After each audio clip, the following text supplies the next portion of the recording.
آج دل بہت دکھا ہوا ہے لطیف کرنا کہ ہم ایک 56-57 اسلامی ملک اور غیرت کا جنازہ اٹھ چکا ہے اور مسجد اقصی میں گولیاں برسائی جا رہی ہیں۔ اللہ ہمیں وہ دن نصیب کرنا کہ ہم ایک حج ایسا بھی کریں کہ مسجد اقصی سے احرام باندھے۔ تیرے لیے کوئی مشکل نہیں۔ صلاح الدین ایوبی اٹھ قبر سے اس عمر کی بیٹیاں پکار رہی ہیں۔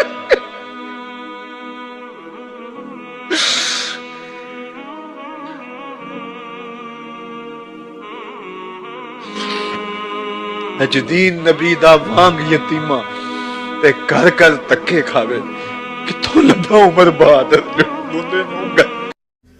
بیت المقدس کو آزادی کی بہاریں عطا کر دے۔ اللہ قبلہ اول کو آزادی کی بہاریں عطا کر دے۔ اللہ ہماری پیشانیوں کو مسجد اقصی میں سجدے نصیب فرما۔ اللہ ہماری پیشانیوں کو مسجد اقصی میں سجدے نصیب فرما۔ اللہ بلاد شام کی خیر فرما۔ شامی مسلمانوں کی مدد، نصرت اور اعانت فرما۔ اللہ ان بچوں کی، ان یتیموں کی نصرت فرما۔ اللہ ان دکھیوں کے حال پہ رحم فرما۔ اللہ تیرے علاوہ ان کا کوئی نہیں، اپنے کرم سے ان کی مدد فرما۔ اللہ امت کو کھویا ہوا وقار عطا کر دے۔ اللہ امت کو کھویا ہوا وقار عطا کر دے۔ روہنگیا کے مسلمانوں کی مدد فرما۔ اللہ بلوچستان میں سیلاب زدہ علاقوں کی خیر فرما۔ اللہ اس لہو لہو امت کی خیر کر دے۔ زخم زخم امت کی خیر کر دے۔ بلاد شام کی خیر فرما۔ اللہ مسجد اقصی کو آزادی کی بہاریں عطا کر دے۔ اللہ یہ پھیلے ہوئے ہاتھ قبول کر دے۔ اللہ وہ خبر بھی ہمارے کان کبھی سن پائیں کہ مسجد اقصی آزادی کی بہاریں دیکھ چکی۔ اللہ مقبوضہ کشمیر کو آزادی کی بہاریں عطا کر دے۔ وہ وقت نصیب کر دے، وہ لمحے نصیب کر دے کہ اسلام کا جھنڈا سب سے اونچا دیکھیں۔ اللہ اسلام کو فروغ اور باقپن عطا کر دے۔ اللہ کرم فرما دے۔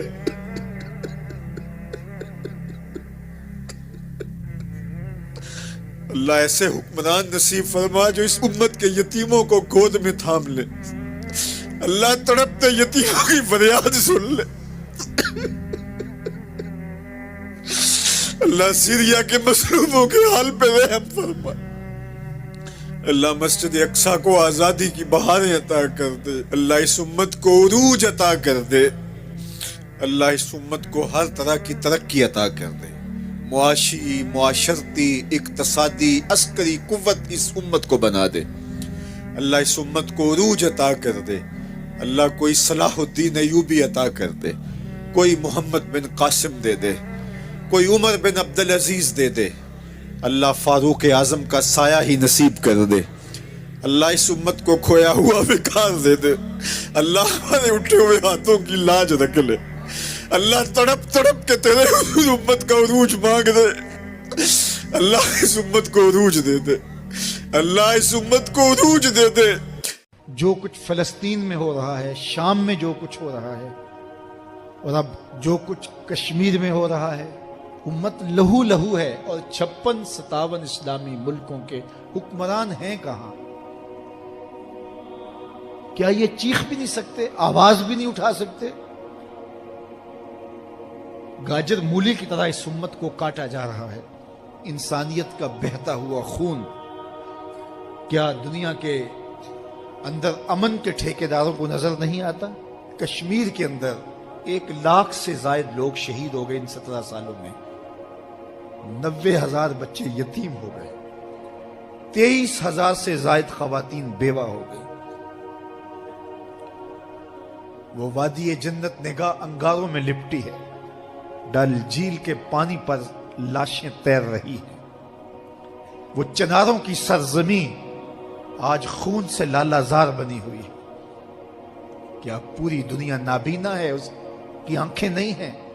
کہاں ہے اقوام متحدہ؟ کہاں ہے امن کے ٹھیکیدار؟ کہاں انسانیت کے حقوق کی بات کرنے والے؟ کہاں انسانی تقدس کی کہانی کا نغمہ چھیڑنے والے جو بلیوں اور کتوں کے حقوق پر تنظیمیں بنائے ان کے حقوق کی بات کرتے ہیں، آج انسانیت کا یہ لٹتا ہوا قافلہ انہیں کیوں دکھائی نہیں دیتا؟ وہ کیوں نابینا ہو گئے؟ ہم سے غلطی ہوئی کہ ہم ٹکڑوں میں بٹ گئے، ہم گروہوں میں بٹ گئے، اور اس کا نتیجہ کیا ہے؟ آج پوری امت زخم زخم ہے، پوری امت لہو لہو ہے۔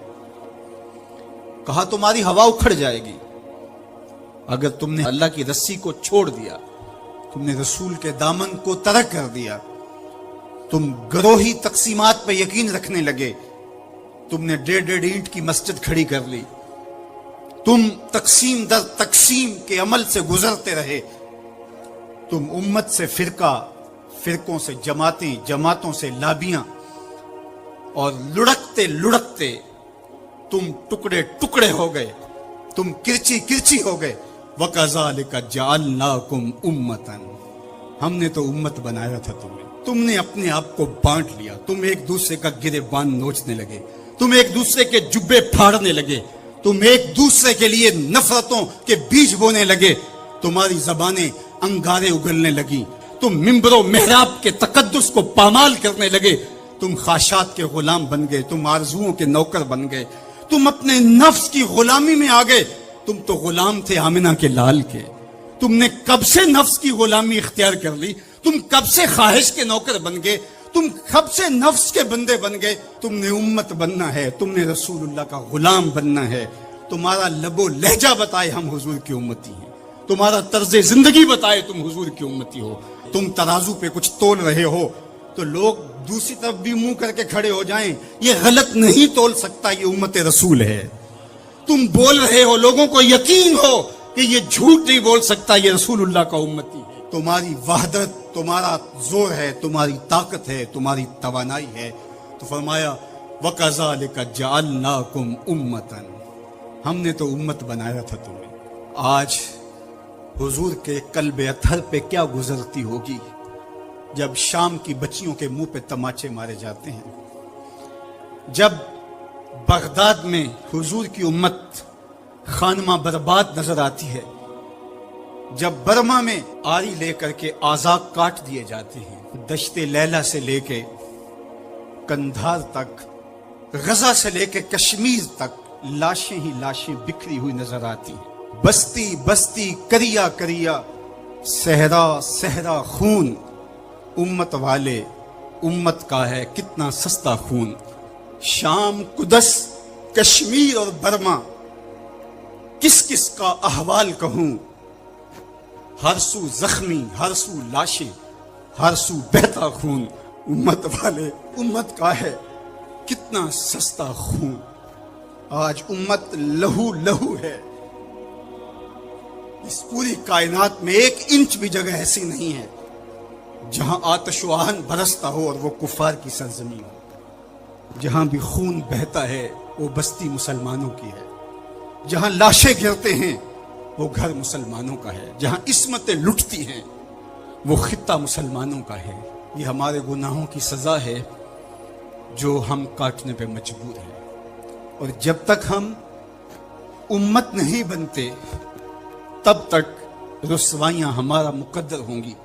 قوت عشق سے جب دہر میں اجالا نہیں ہوتا تو پستیوں کو بلندیوں سے بدلنے کا کرینہ آپ نہیں سیکھ سکتے۔ نام محمد کو تھام کر کے، امت کی وحدت کے تصور کو اجاگر کر کے، حضور کا پاکیزہ وجود جو امت کی وحدت کا ضامن ہے، اس سے بے لوث محبت کا رشتہ اور الفت کا ربط جب تک مضبوط نہیں ہوتا تب تک ہم ان مشکلات سے کبھی بھی نہیں نکل سکتے۔ 1000 فلسفے تراش لیں، 1000 منطقیں بگھار لیں، لیکن کوئی نتیجہ نہیں ہوگا۔ تمہیں نتیجہ تب ہی ملے گا جب حضور کے قلب اطہر کو آرام پہنچاؤ گے، جب امت بن جاؤ گے، جب حضور علیہ السلام سے وابستگی اپنا شعار زندگی بنا لو گے، تو پھر دہر میں اجالا اور روشنی حضور علیہ السلام کے نام کے صدقے سے نصیب ہوگی، اور تقدیر کا قاضی تمہاری سزائیں معاف کر دے گا، اور پھر نتیجہ تمہارے سامنے اس صورت میں نمودار ہوگا کہ تم بحر و بر کے مالک ٹھہرو گے، اور کائنات کے اندر حضور کے ساتھ وفا کے رشتے کے نتیجے کے اندر لوح بھی تمہارے ہاتھ میں ہوگا، قلم بھی تمہارا ہی مقدر ہوگا۔ لیکن شرط یہ ہے کہ تم صحیح معنی کے اندر امت بن جاؤ۔ وَأَنْتُمُ الْعَالَوْنَ إِن كُنْتُم مُؤْمِنِينَ، یہ میرے رب کا وعدہ ہے، اور میرے رب کے وعدے سچے ہوتے ہیں۔ کہا تم ان کے بن کے تو دیکھو، عزت کا تاج میں تمہارے سر پہ رکھوں گا۔ اور افسوس تو یہ ہے کہ 56-57 اسلامی ملکوں کے حکمران بے حس ہو گئے، انہیں کچھ دکھائی نہیں دے رہا۔ انسانیت لٹ رہی ہے، انسانیت کا جنازہ اٹھ رہا ہے۔ ثناخان تقدیس مغرب اب کہاں ہیں؟ انسانی حقوق کی بات کرنے والے اب کہاں ہیں؟ یہ خون کبھی بھی رائے گا نہیں جائے گا۔ خون جب بہتا ہے تو جم جاتا ہے اور پھر اپنے اثرات چھوڑتا ہے۔ تو اسی خون شہیداں سے چراغاں ہوگا، اور اسی سے اس امت میں بہار آئے گی۔ اللہ اس امت کو اتحاد دے، اس کو اتفاق اور یگانگت کا نور دے۔ جب یہ امت متحد ہو جائے گی تو پھر کوئی میلی آنکھ سے بھی نہیں دیکھ سکے گا۔ لیکن ہمارے افتراق نے، ہمارے انشقاق نے، ہماری باہمی لڑائیاں نے، ہماری جغرافیائی تقسیم نے، ہماری فرقہ وارانہ لڑائیوں نے دشمن کو دلیر کر دیا ہوا ہے۔ آج حکمران صرف اپنے سطحی مفاد کے لیے، صرف سطحی مفاد کے لیے امت کا بہتا ہوا خون گوارا کر رہے ہیں۔ کتنا نازک دور تھا اس امت پر، اور ہم کیا کر رہے ہیں اور کیا کرنے جا رہے ہیں۔